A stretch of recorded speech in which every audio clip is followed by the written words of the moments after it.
Hey guys, this is Shinoo from InnoKinetic, here to talk to you about group drives, the thrills, the chills, and sometimes, unfortunately, the spills, right? I just returned from the most epic road trip with my 111 RS.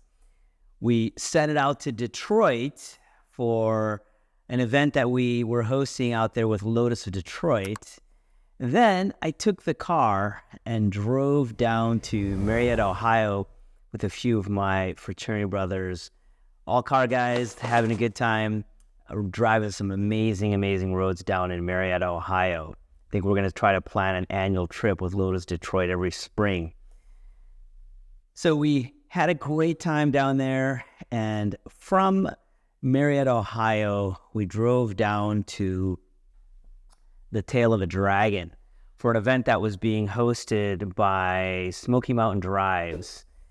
Josh Vandergriff and family, they host these wonderful drives. This is the second event that they've done with Lotus, as they call it Lotus versus the Dragon.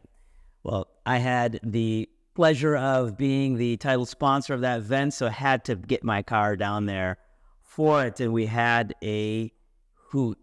Lots of fun driving with Josh and company. So that really got me to thinking about the thrills of driving, right? This big trip I took from Michigan all the way to Tennessee, went through a bunch of states, had a great time. So what I've done is actually taken several videos that I shot along that road trip, and we're putting and inserting them into this particular video. So you'll have some various commentary from me on the road from my car. So let's start out with that first one right now. That's really talking about the first bit of driving down in Tennessee. Came in a little bit early with a couple of my fraternity brothers. Dwinell was driving C7 Grand Sport Corvette, and JP who's driving an E36 M3 BMW. So we're having some fun beforehand.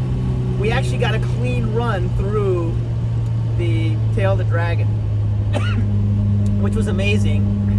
They have a little bit of construction going on, you know, right near it. The road itself was in really good shape. Some wet sections, some gravel.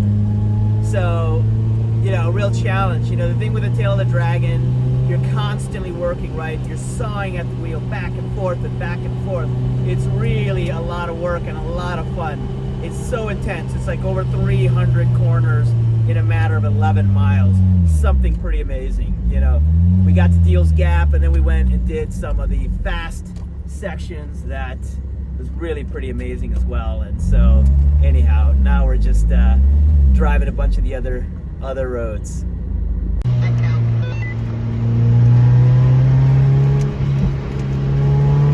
So third gear is working pretty well. I went through the Tail of the Dragon, a good chunk of it in second, and I put it in third and left it, and it actually worked great. You go through shade sections, sun sections, a lot of decreasing radius turns like that one there. Woo! Yeah! Oh God, it's great to be able to drive fun cars on amazing roads. Just awesome, really awesome. So these are really tight and technical sections here. Really favors cars that handle well, and frankly narrow cars, you know. That's why I love this Elise. It's just so good. You just thread the needle with cars that are this size and just love it. Feel everything, but in a good way, right? Woo! Look at this corner. Oh man. Oh yeah. Brakes hard. Ooh. Yeah. Here we go. Oh man. So now let's talk a bit about the chills, right? You know, driving a high performance car, it's really about having, you know, fun on the roads with them, right? These are road cars first. Yes, you can go to the racetrack, but driving them on the roads is why the vast majority of people buy high performance cars and sports cars in particular. So that adrenaline rush that you get from pushing your car kind of to the limit on the roads is one of the reasons why we all buy these cars, but there is a significant risk in doing that, right? And I like to talk to people about driving really within their capabilities, right? Within their skill set. And I use, an 8/10 kind of rule for myself and recommend that and advocate that for everybody else, right? If 10/10 is absolutely at the limit, 8/10 leaves you just 2/10 of reserve so that in case something were to happen, you're able to adjust and accommodate, right? So the 8/10 rule is kind of what I often use to keep those chills in check the way we want them to.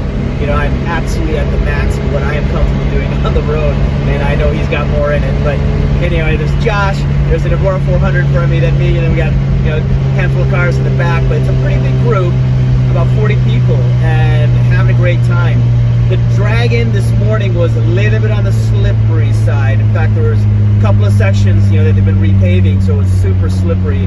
One particular section was pretty bad, and car got squirrely there, caught it, but several people had issues there. So it was definitely a bit of a challenging section of road. So anyhow, we're stuck behind some Harleys right now. And so key thing on these type of roads is keeping it between the mustard and the mayo, right? So the yellow lines and the white lines. And so I always focus on the yellow line and staying, obviously to the right of it, but I keep my eye on that side as opposed to the white line, which is, takes your eyes a bit off the road. So keep your eyes up, way ahead, and on the yellow, and it works pretty well. At least when you've got a clean sight line through the corners. But, I say that because if you cross a double yellow, shame on you. These motorcyclists, if you cross into the other opposing lane and a motorcyclist comes around the corner, he's dead. He has no hope, right? And so I think it's important that we share the road with everyone that's on the roads, and we can have our fun. It's honestly harder to keep it between the two lines because you've got a much more narrow path.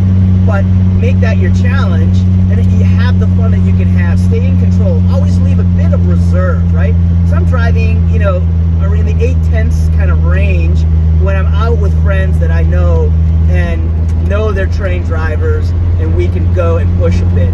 And so always remember, share the road. The spills part of this video is probably one of the most important parts, right?